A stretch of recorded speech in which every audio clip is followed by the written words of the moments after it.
Selamat datang di channel Trading for Better Life. Hari ini ISG ditutup turun 0,34% ke harga 6.459.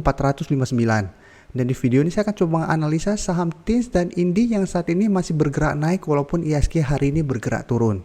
Semoga analisa yang diberikan ini bisa bermanfaat membantu teman-teman dalam mengambil keputusan. Untuk teman-teman yang mau merequest saham untuk dianalisa, bisa like dan komentar pada posting Instagram Trading for Better Life yang dipost setiap hari Selasa dan Jumat. Dan bagi teman-teman yang belum subscribe channel ini, silakan tekan tombol subscribe agar tidak ketinggalan informasi dan analisa saham terbaru yang akan diupload setiap harinya. Sebelum saya memulai analisanya, untuk teman-teman yang baru subscribe atau viewer baru dari channel ini, banyak yang bertanya, Pak, aplikasi yang dipakai apa sih? Bagaimana cara menentukan EMA 50 dan 150 dan sebagainya? Teman-teman bisa klik bagian playlist ini. Jadi teman-teman bisa cari channel Trading for Better Life, klik playlistnya. Di playlist ini banyak video-video edukasi yang teman-teman bisa pelajari. Jadi untuk aplikasi yang dipakai maupun cara baca candle, teknik analisis, bandarmologi semua ada di sini. Jadi teman-teman bisa coba cari di playlist untuk pelajari video-video edukasi yang sudah pernah kami bagikan sebelumnya. Saham pertama akan saya analisa adalah saham TINS.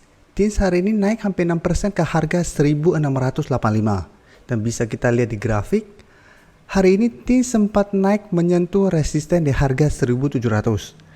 Tapi pada saat penutupan TINS masih gagal naik di atas harga 700 dan ditutup di harga 1.685. Tapi candle hari ini lebih solid dibandingkan dengan candle pada saat TINS sebelumnya sempat naik menyentuh harga 1.700. Jadi pada tanggal 5 Oktober kemarin TINS juga naik tinggi, sempat menyentuh harga 1.700, tapi karena candlenya shadownya lumayan panjang, keesokan harinya TINS mulai turun kembali, dan jika kita lihat sempat turun menyentuh support di EMA 150 yang saat ini di harga 1535 dan bisa rebound kembali. Jadi secara tren untuk jangka pendek TINS saat ini masih bergerak trend. Tapi selama masih gagal break di harga 1700, TINS masih akan bergerak sideways. Tapi paling tidak secara tren TINS saat ini sudah lebih bagus daripada sebelumnya. Dan sebelumnya masih berada di bawah garis EMA 50 dan 150, saat ini sudah berada di atas garis EMA 50 dan 150. Dan saat ini pun bisa kita lihat garis EMA 50 mulai pelan-pelan mengarah ke atas. Apabila berpotongan dengan garis EMA 150 dan mengarah ke atas, tren untuk jangka menengah juga akan lebih bagus. Untuk garis MACD bisa kita lihat saat ini pun sudah mulai mengarah ke atas. Dan dari data broker summary bisa kita lihat kenaikan hampir 6% ini masih disertai adanya akumulasi. Dan asing pun hari ini masuk dengan jumlah yang lumayan besar. Jadi dari data yang kita dapat saya lihat TINS masih ada potensi untuk naik melewati harga 1.700. Dan apabila berhasil break dari harga 1.700 dalam satu minggu ini, maka target berikutnya atau resisten berikutnya adalah di harga 1.800. Jadi apabila harga 1.700 minggu ini berhasil terlewati, ini akan berubah menjadi supportnya dengan resisten berikutnya di harga 1.800. Dan bisa kita lihat apabila harga 1.800 juga berhasil terlewati dalam satu minggu ke depan, maka target berikutnya adalah langsung di harga 2.000 atau resisten psikologisnya. Jadi bisa kita lihat untuk teman-teman sudah berhasil membeli di sekitar harga 1.400 sampai 1.500, saat ini TINS sangat layak untuk di hold karena trennya sudah mulai bergerak uptrend kembali. Jadi walaupun masih gagal break di harga 1.700 dalam satu minggu ini, selama masih bertahan di atas garis EMA 150, TINS masih sangat layak untuk di hold. Selanjutnya saya akan menganalisa saham INDI. INDI hari ini masih lanjut naik 6% lebih ke harga 2.310. Dan bisa kita lihat di grafik secara tren INDI saat ini masih bergerak sangat uptrend.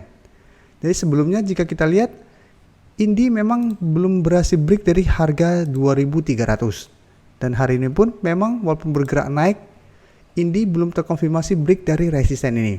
Tapi secara tren INDI saat ini masih bergerak sangat uptrend. Jadi sebelumnya gagal break dari harga 2.300, sempat turun menyentuh support psikologis di harga 2.000, bisa kita lihat INDI masih bisa rebound. Jadi secara tren ini masih uptrend. Dan untuk garis MACD pun bisa kita lihat saat ini juga masih terus bergerak naik. Dan dari data broker summary jika kita lihat kenaikan tinggi ini disertai hanya sedikit akumulasi. Dan asing pun hari ini hanya masuk sedikit. Tapi sebelumnya jika kita lihat asing sudah masuk dengan jumlah yang lumayan besar. Jadi dari data yang kita dapat, saya lihat ini juga masih ada potensi untuk break dari harga 2.300 dan melanjutkan kenaikan menuju target berikutnya di harga 2.500. Jadi apabila teman-teman sebelumnya belum sempat entry membeli saham Indi, teman-teman bisa entry apabila terkonfirmasi break dari harga 2.300 dengan target berikutnya di harga 2.500. Tapi teman-teman sudah harus hati-hati karena harga yang teman-teman beli apabila di harga 2.300 sudah lumayan tinggi. Jadi apabila ternyata tidak sesuai dengan trading plan teman-teman, sebaiknya teman-teman harus berani cut loss. Atau memang mau hold terus selama masih bertahan di atas harga 2000 juga masih oke. Karena selama masih bertahan di atas harga 2000, tren Indi untuk uptrendnya belum patah. Jadi walaupun ternyata gagal bertahan di atas harga 2300, selama dia masih bertahan di atas harga 2000, Indi untuk tren jangka pendek masih akan bergerak sideways sehingga masih ada potensi untuk rebound kembali dan melanjutkan kenaikan. Jadi untuk teman-teman sudah berhasil membeli saham Indi di harga bawah dan bingung kapan harus take profit atau di mana trailing stopnya, sama selama masih bertahan di atas harga 2000, Indi masih sangat layak untuk di hold karena saat ini juga masih sangat strong uptrend. Jadi Indi sama seperti saham-saham batubara lainnya juga hari ini masih bergerak naik. Jadi untuk teman-teman sudah mempunyai saham PTBA dan Adro pun saat ini masih sangat layak untuk di hold. Karena asing pun masih masuk melakukan akumulasi. Saya akan kasih lihat sebentar pergerakan dari saham PTBA dan saham Adro. Teman-teman bisa lihat untuk PTBA hari ini sudah berhasil naik kembali di atas harga 2.800. Dengan resisten saat ini di harga 3.000. Teman-teman harus hati-hati, harga 3.000 merupakan resisten yang lumayan kuat untuk saham PTBA. Jadi apabila ternyata masih gagal naik melewati harga ini, PTBA masih ada potensi untuk turun kembali menuju harga 2.600. Dan Adro juga hari ini naik tinggi 5% lebih. Dan bisa kita lihat pun, Adro saat ini juga naik kembali di atas harga 1.800 yang sebelumnya merupakan daerah supportnya. Sedangkan untuk resisten bisa kita lihat Adro resistennya di resisten psikologis di harga 2000. Jadi bentuk grafik Adro sama PTBA hampir mirip. Jadi apabila sama-sama masih gagal break dari resisten, kedua saham ini juga masih akan bergerak sideways. Dan untuk data broker summary bisa kita lihat PTBA walaupun hari ini bergerak naik 2% lebih, ini masih distribusi. Asing pun hari ini melakukan sedikit distribusi. Setelah sebelumnya bisa kita lihat asing masuk dengan jumlah besar. Jadi PTBA hari ini walaupun bergerak naik, ini distribusi. Untuk Adro jika kita lihat dari data broker summary, kenaikan 5% ini masih distribusi. Sedangkan asing hari ini masih masuk dengan jumlah besar. Dan selama 2 minggu terakhir ini jika kita perhatikan asing masih masuk dengan jumlah besar pada saham Adro. Terima kasih telah menonton video ini. Like dan share video ini bila bermanfaat bagi teman-teman. Dan support channel ini dengan cara tekan tombol subscribe agar channel ini bisa makin berkembang dan bisa membantu lebih banyak orang lagi. Terima kasih.